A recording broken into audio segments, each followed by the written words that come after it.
Ça, c'est les souris grillées. Et il y a plein d'asticots qui sont en train de manger la souris. Chaque soir, on tue 10, on tue 5, 6. Un jour, pour aller à l'école, j'avais mis un manteau. Ouais. Et après, j'ai mis mes mains dans mes poches et il y avait 2 souris qui sont sorties. La souris, il a touché mes cheveux.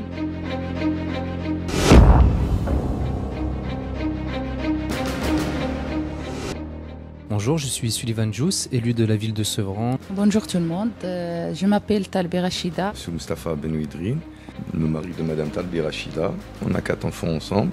J'aimerais que vous puissiez nous expliquer aux téléspectateurs la situation dans laquelle vous vivez actuellement. Vous êtes domicilié ici à Neuilly-sur-Marne avec le bailleur ICF La Sablière. Déjà, la première chose, c'est l'électricité qui s'injecte toute seule. Il y a des fois que quand je mets le prise, ça donne un feu. Deuxièmement, c'est les inondations, les robinets, les toilettes, la douche, tout ça. Depuis le mois d'août 2019, j'ai dans cet état jusqu'à maintenant. Donc des rats. Voilà, les souris, c'est énorme. D'accord, donc c'est rats plus souris. Voilà, c'est énorme. Presque, on dirait chaque soir, on tue 10, on tue 5, 6. Tous les jours. Tous les jours. Ça sauf les rats voilà, les souris qui quand je trouve. Des fois, il y a des souris que je trouve dans les vis de mes enfants parce que j'ai mis les cintres et tout. Je trouve dans les couvertures, dans les placards. Voilà, il faut obliger à jeter tout ce que je trouve.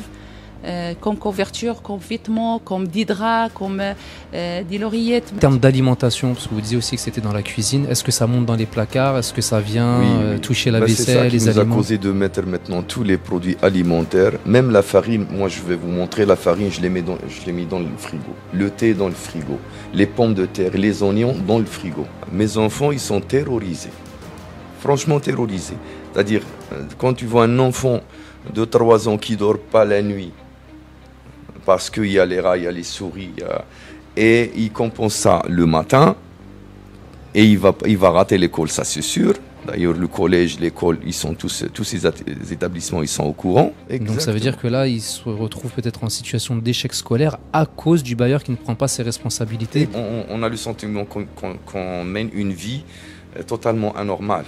J'ai ma grande fille, 4 fois, et j'ai les justificatifs de l'hôpital. 4 fois, il est parti en urgence à cause de ça. Et le petit, encore qu'il est en avant, il dort maintenant avec moi. Je veux montrer comment on dort.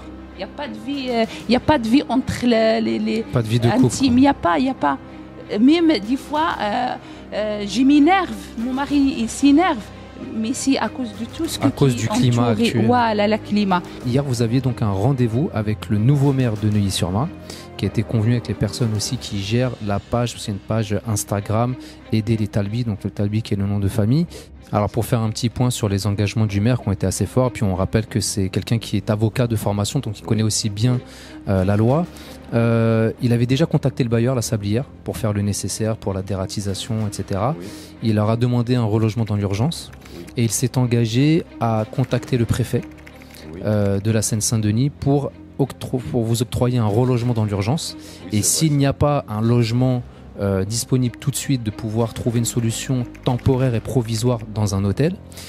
Il nous a fait part qu'il n'avait pas de logement appartenant à la ville qui était vacant, donc de libre, de disponible parce qu'ils étaient tous occupés.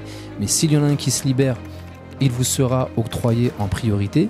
Il a décidé aussi d'appliquer l'article 40 du Code de procédure pénale qui est de faire un signalement au procureur de la République parce qu'aujourd'hui il est au courant de délits pénalement répréhensibles. Et il s'est engagé également à envoyer un courrier à l'ARS, donc qui est l'Agence régionale de santé, qui est là aussi pour toutes les problématiques liées à des problèmes sanitaires. Donc ce sont quand même des engagements forts. Si une solution n'est pas trouvée dès le début de semaine, nous n'hésiterons pas à y retourner ensemble et à médiatiser encore l'affaire jusqu'à ce qu'à un moment donné, l'État prenne ses responsabilités. On ne leur demande pas la charité, c'est juste qu'à un moment donné, vous puissiez avoir un toit décent. Un grand bravo à vous pour l'endurance dont vous faites preuve. Un grand merci à toutes les personnes qui se solidarisent aujourd'hui et nous n'hésiterons pas à refaire un point très prochainement pour tenir informés les téléspectateurs de l'évolution du dossier. Et merci à tout le monde qui m'aide, qui me soutient et moi et ma famille, merci beaucoup. Merci. Bonjour, comment tu t'appelles s'il te plaît? Bonjour, je m'appelle Mariam Benidrine, j'ai 12 ans. Alors, en fait, on vit la chose surtout avec la peur. Quand on va, par exemple, aller dormir, on a tout le temps peur que des souris viennent. On met même des draps en dessous des portes pour qu'elles puissent pas passer, mais pourtant, elles réussissent quand même. Ça devient terrifiant, on va dire. Et donc du coup, toi, au niveau de la scolarité, t'es en quelle classe? En 6e? En 6e, et là, je vais passer en 5e. Tu passes en 5e. Est-ce que du coup, ça te provoque quelques difficultés dans ta scolarité, dans ton apprentissage? Oui, parce que c'est aussi le regard des gens. Enfin, je veux dire, c'est les insultes, le regard des gens. Et il y a même des élèves qui disent oui, moi je veux pas te parler, tu vas me contaminer, je vais avoir des souris chez moi et tout. Moi je les calcule pas, mais à force ça devient lourd de recevoir des critiques comme ça. Bah, si c'est répétitif, ça peut devenir du harcèlement scolaire, donc c'est jamais évident effectivement. Même quand par exemple on est ici, on regarde la télé, il y a des souris qui passent comme ça, et nous tellement on a vu ça, bah maintenant pour nous c'est normal que ça se passe. J'ai même vu une vidéo sur Instagram où ton papa ramène une souris en décomposition avec des vers qui sont en train de la manger, c'est ça?